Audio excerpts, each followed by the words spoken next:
The Tiger Rising, Chapter 7.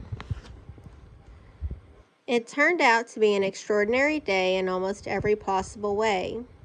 It started with finding the tiger, and it ended with Sistine Bailey sitting down next to him on the school bus on the way home from school. Her dress was torn and muddy. There was a scrape down her right arm, and her hair stuck out in 100 different directions. She sat down in the empty seat beside him and stared at him with her black eyes. "There isn't any place else to sit," she said to him. "This is the last empty seat." Rob shrugged. "It's not like I want to sit here," she said. "Okay," said Rob. He shrugged his shoulders again. He hoped that she wasn't going to thank him for saving her. "What's your name?" she demanded. "Rob Thornton," he told her. "Well, let me tell you something, Rob Thornton. You shouldn't run. That's what they want you to do. Run." Rob stared at her with his mouth open. She stared back. "I hate it here," she said, looking away from him, her voice even deeper than before. "This is a stupid hick town with stupid hick teachers. Nobody in the whole school even knows what the Sistine Chapel is." "I know," said Rob. "I know what the Sistine Chapel is." Immediately he regretted saying it.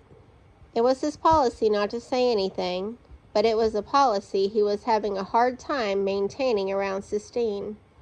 "I bet," she sneered at him. "I bet you know." "It's a picture of God making the world," he said. Sistine stared at him hard. She narrowed her small eyes until they almost disappeared. "It's in Italy. The pictures are painted on the ceiling. They are frescoes." It was as if a magician had cast a spell over him. He opened his mouth and the words fell out, one on top of the other, like gold coins. He couldn't stop talking. "I don't got to go to school on account of my legs. I got a note says so. Mr. Felmer, he's the principal. He says the parents are worried that what I got is contagious. That means the other kids can catch it." "I know what contagious means," Sistine said. She looked at his legs. Then she did something truly astonishing. She closed her eyes and reached out her left hand and placed it on the top of Rob's right leg. "Please let me catch it," she whispered. "You won't," Rob said, surprised at her hand, how small it was and how warm. It made him think for a minute of his mother's hand, tiny and soft. He stopped at that thought. "It ain't contagious," he told her. "Please let me catch it," Sistine whispered again, ignoring him, keeping her hand on his leg. "Please let me catch it so I won't have to go to school." "It ain't a disease," said Rob. "It's just me." "Shut up," Sistine said. She sat up very straight. Her lips moved.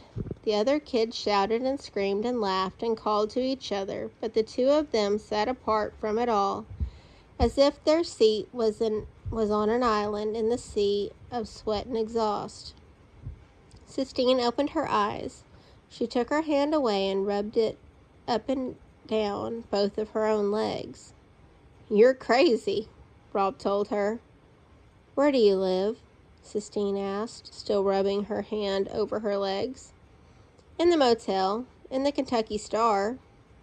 "You live in a motel?" she said, looking up at him. "It ain't permanent," he told her. "It's just until we get back on our feet." Sistine stared at him.